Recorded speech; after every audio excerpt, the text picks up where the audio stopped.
Baik, Assalamualaikum warahmatullahi wabarakatuh. Saudara-saudara sekalian, saya nak cerita tentang, cepat, apa dia? You tulis dah, apa dia? Makhluk halus tu, apa nama dia? Cepat. Nama dia, kalau dia punya kepala dia, nama Akkermansia mucinophila. Akkermansia mucinophila. Nama dia pun susah nak sebut. Akkermansia cukup lah. Okay? Ataupun saya guna perkataan AM. AM ni Akkermansia mucinophila. Okay? Berbagai-bagai jenis nama, hampir 1000 lebih. Tapi yang paling body kita pakai ada cuma lebih kurang 70. Sains membuktikan makhluk ni lebih halus daripada, kalau you tahu satu jari saya ni penuh dengan makhluk halus ni, maksudnya dengan bakteria atau virus atau yeast ataupun satu lagi fungus. Semua ni dia duduk dengan maksudnya ada yang baik, ada yang jahat. Jadi kalau yang baik mencukupi, dia boleh kontrol walaupun ada yang jahat. Betul? Okey, tapi yang penting kita kena tahu apa yang baik, sebab saintis dah buat kajian. Setakat yang dia mampu, ada lebih kurang 1000 spesies. Dah saya kata tadi 70 yang harus kita jaga betul-betul, dan top 3 adalah namanya Akkermansia mucinophila tadi, nombor 2 Bifidobacteria, nombor 3 Lactobacillus. Selalu you dengar kan, sebab tu dalam pasaran ada jual Lactobacillus lah kan. So jadi anda sekalian, yang penting ialah you kena ingat Akkermansia, sebab Akkermansia ni bak kata saintis merupakan gatekeeper, maksudnya dia sebagai penghulu. Faham penghulu tak? So bukan jin, bukan setan, bukan apa-apa dalam body kita. Yang penting ialah dia ni makhluk Allah yang jadikan. Sebab tu kalau anda tahu, dia 10 kali ganda lebih ramai, lebih banyak daripada sel body kita. Katakan sel body kita ada lebih kurang sekarang dah dulu orang kata sampai 100 trilion. Saintis kira-kira balik, sekarang dah cuma tinggal 47-45 trilion. Kebelakangan ni dia bilang-bilang cuma lebih kurang 30-40 trilion sel dalam body kita. Tetapi makhluk halus tadi yang saya maksudkan terdiri pada bakteria, virus, fungus dan yeast semua tu, mereka 10 kali lipat ganda banyaknya. Jadi mereka hampir berapa? Hampir dekat 200-300 trilion dalam body kita. Katanya kalau kita ambil satu jari saya ni, kalau penuh dengan makhluk halus tadi, dia bersamaan dengan satu body kita punya sel. Betapa halusnya. Sebab tu saya kata makhluk halus, kan? Jangan salah fikir benda pelik-pelik kan.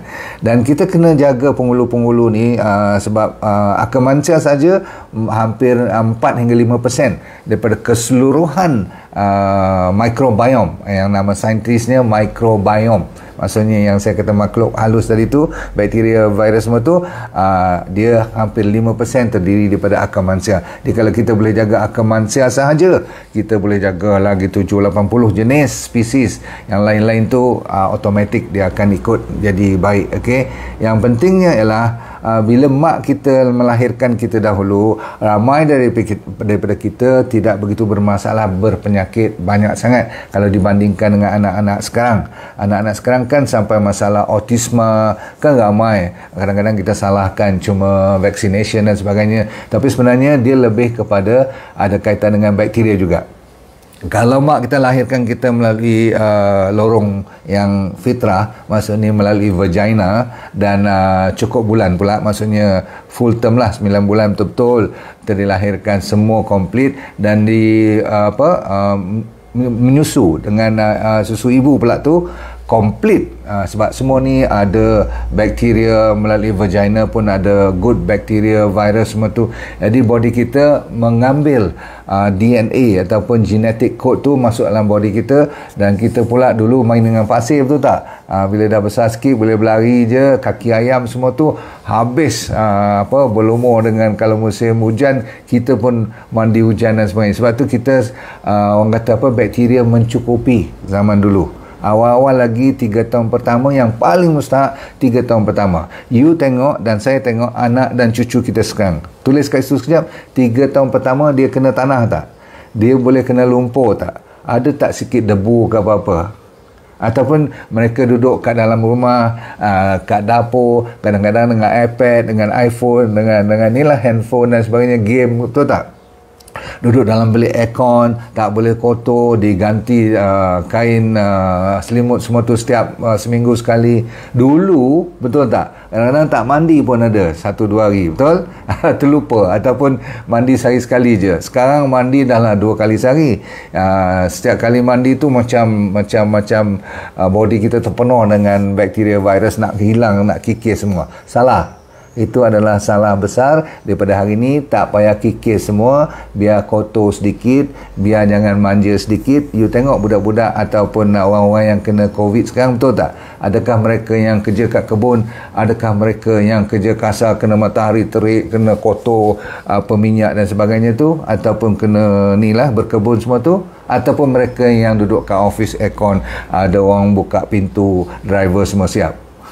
Itulah dia perbezaannya kenapa kekuatan imun sistem kita banyak bergantung. Saya cerita nanti 7 penyakit yang boleh dibenteras oleh makhluk halus ni. Dia memainkan peranan, dan memang Tuhan dah instruct dia, memberi aturan, dan mereka akur.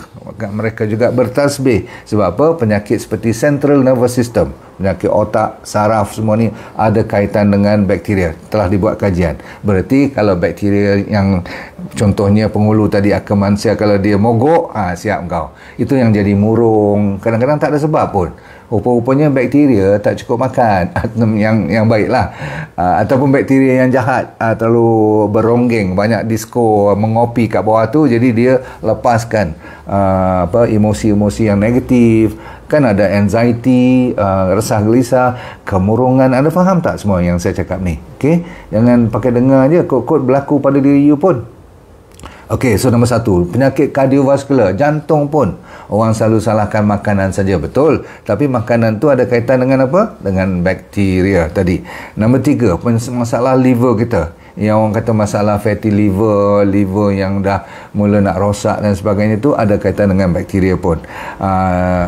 Ada kaitan dengan bile pun. Apa tu? Empedu punya yang hijau-hijau tu dijaga oleh bakteria kita juga. Seterusnya, masalah autoimun. Autoimun ni ada kaitan dengan bakteria. So kalau you selalu sangat kena masalah psoriasis, kulit eczema, ada SLE, ada rheumatoid arthritis, pernah dengar kan? Ada masalah apa lagi, thyroid kan? Ini semua-semua sampai diabetes pun ada kaitannya dengan bakteria. Yang orang kata insulin resistant, nak bagi sensitif insulin semua tu, dia kena jaga bakteria dulu. Baik, 2 lagi, penyakit obesity confirm. Yang nak gemuk, nak kurus, bukan takat kita jaga exercise makan saja, rupanya jaga bakteria. Ada bakteria yang boleh menguruskan kurus badan, ada bakteria yang menggemukkan badan. Ada orang buat, saintis dah buat kajian, nanti ujung-ujung saya cerita, sampaikan mereka mengambil bakteria daripada orang yang gemuk, dia ambil bawa masuk kepada orang yang kurus ni, orang kurus ni boleh jadi gemuk. Macam okay. Berarti dia ada wiran pun sama. Kalau you gemuk nak kurus, you ambil bakteria orang yang kurus, dan memang genetik ni dia memang kurus, you masukkan dalam badan you boleh jadi kurus. Cun tak? Dan last kali saya ada cerita tentang autisma tak? Yes. Masalah budak-budak kena autisma, selain daripada masalah yang doktor tak tahu, yang penting ialah bakteria mainkan peranan. Sampai macam tu sekali. Berarti kalau salah bakteria ataupun terlalu berleluasa bakteria yang nakal, jadilah penyakit yang pelik-pelik juga untuk baby tu. Dan kita tutup cerita dengan metabolic disease. Berarti masalah high blood, diabetes, kolesterol, ni semua ada kaitan dengan bakteria. Baik, sekarang tiba masanya saya bagi kat you sedikit lagi nasihat, iaitu kalau you selalu sangat sterile. Tahu sterile tak? Terlalu bersih sangat. Kan zaman COVID baru ni, dah dekat 2 tahun lebih kan, maksud 3 tahun, ramai orang dah ada habit yang terlalu bersih, sampai kan tak boleh langsung, tak boleh tempuh pintu ke apa-apa. Zaman sekarang baru you tahu kalau terlalu bersih, kita ada penyakit seperti leaky gut, ataupun immunity kita tak boleh meningkat, dan kita senang berpenyakit. So jangan manja sangat. Sekali-sekala saya pun nak kena buat balik. Dulu saya dah ajar, saya dah buat, tapi kadang-kadang tak ingatkan diri sendiri pun ada juga masalah kan. Kadang-kadang kita kerja je. Rupanya kita kena belajar grounding. Tahu grounding tak? Kaki ni kena tanah, biar kena bakteria sikit, kena lumpur, kena ni lah, konon-kononnya kotor lah, jalan kaki ayam semua. Is very good. Daripada kulit pun boleh kena bahan-bahan yang kononnya tak sihat tu, tanah dan sebagainya, selain daripada grounding dari segi tenaga dan sebagainya. Mandi saya dah kata tadi, jangan mandi terlalu kerap, biar body kita tu tak payah dibersihkan sampai nak kena macam fobia pula, tak boleh kena apa yang kotor langsung.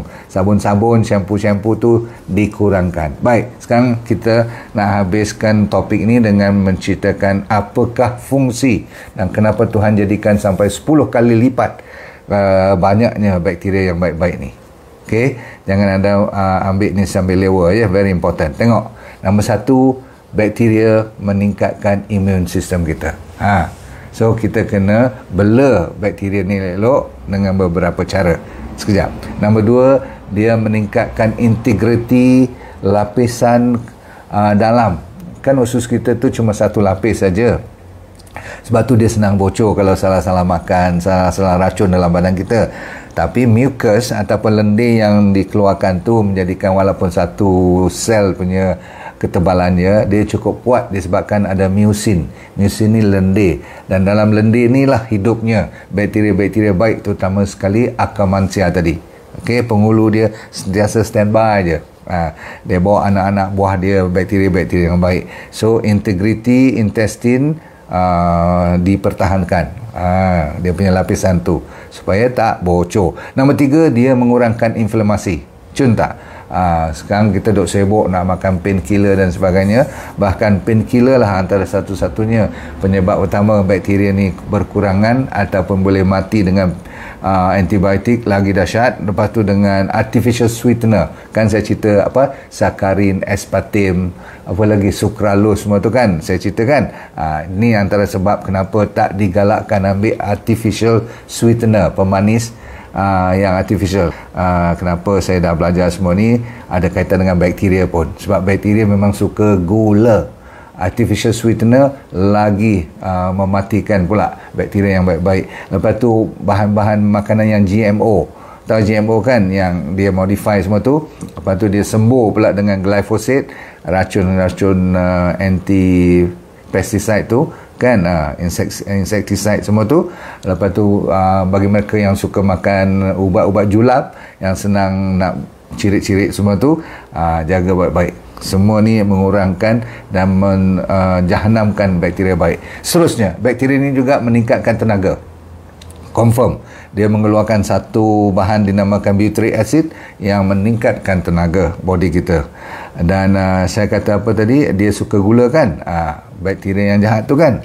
So siapa yang suka makan gula, kuranglah Akkermansia, sedihlah all the good bacteria, maka happy lah, ronggeng lah bakteria-bakteria yang jahat. Maka itu yang menyebabkan kita banyak berpenyakit. Jadi kita kena ada cara supaya kemanisan di bibir tu masih rasa, tapi sebenarnya bukan gula. Faham? Jadi bakteria tu dah ditipu dengan cara yang kita buat supaya kita masih boleh makan macam manis tapi bukan gula. Itu yang penting. Yang seterusnya adalah bile salt.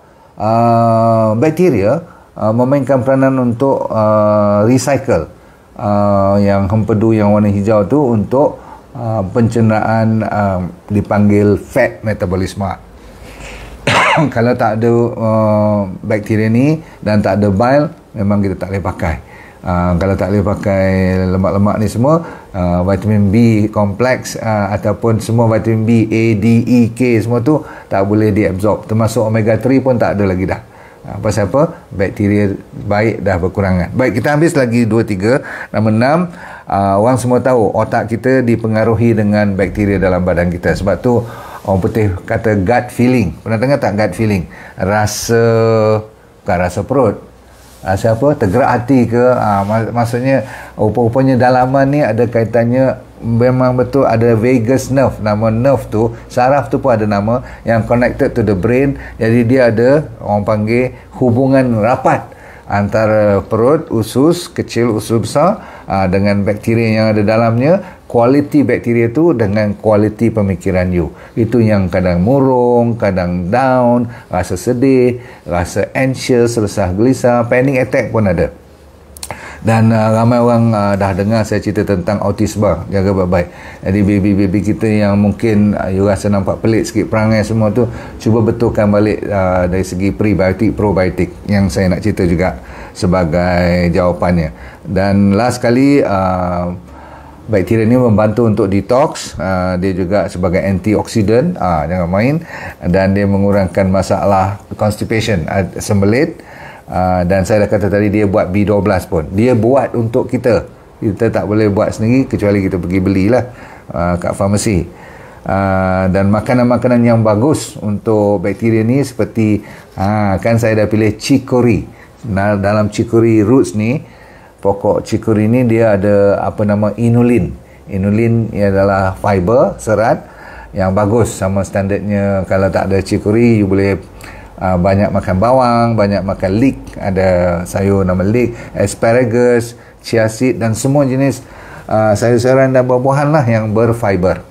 Okey, kita tutup cerita dengan last kali, iaitu kebelakangan ni begitu desperate manusia, betapa frustnya sampai dia orang sanggup ambil najis orang yang kononnya baik-baik lah. Dia pilih orang yang bersih lah konon, yang sihat walafiat lah, kepada ditransfer masuk dengan pakai tube, ataupun zaman sekarang dah pakai kapsul.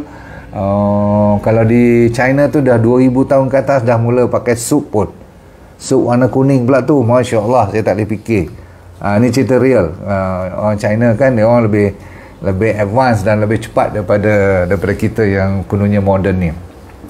Sekarang baru saintis dah pakai tube nak transfer orang yang sakit serius, sebagai contoh orang yang berpenyakit autoimun.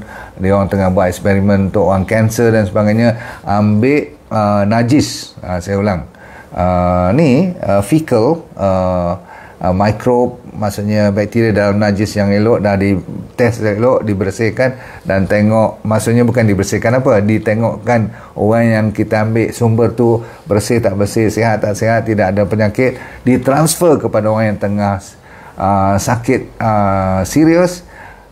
Jawapannya hampir 80% dia punya success rate. Ada kajian mengatakan sampai 90% dia punya kejayaan dia. Saya tak tahulah you sanggup tak kalau kita tukar bakteria pakai najis kita. Sebab najis kan 60% terdiri daripada bakteria yang hidup dan yang mati. Betul?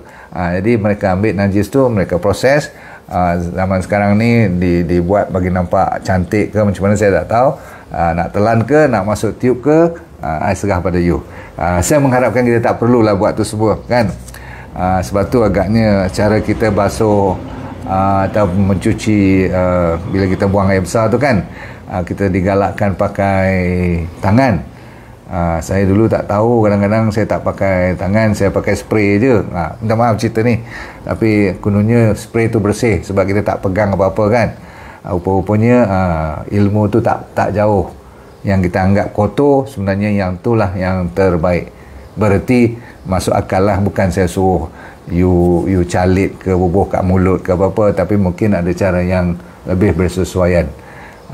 Dengan erti kata bakteria Tuhan jadikan tu cukup, orang kata apa, padahal kita selalu kata bakteria tu musuh utama, najis tu kotor. Rupa-rupanya Tuhan tak pernah jadi apa, sampai ke najis pun ada dia punya manfaatnya. Masya Allah, kita kena banyak bertafakur, fikirkanlah apa yang saya cerita hari ni, boleh menyebabkan kita tersungkur sujudlah kepada Allah SWT. Sebab sampai macam ni sekali dia punya Tuhan menyayangi kita, daripada mikrob, bakteria sampai ke najis pun ada manfaatnya. Masya Allah. Okey, dunia anda saya mengharapkan sentiasa bahagia dan make sure kita ke akhirat masuk syurga insya-Allah.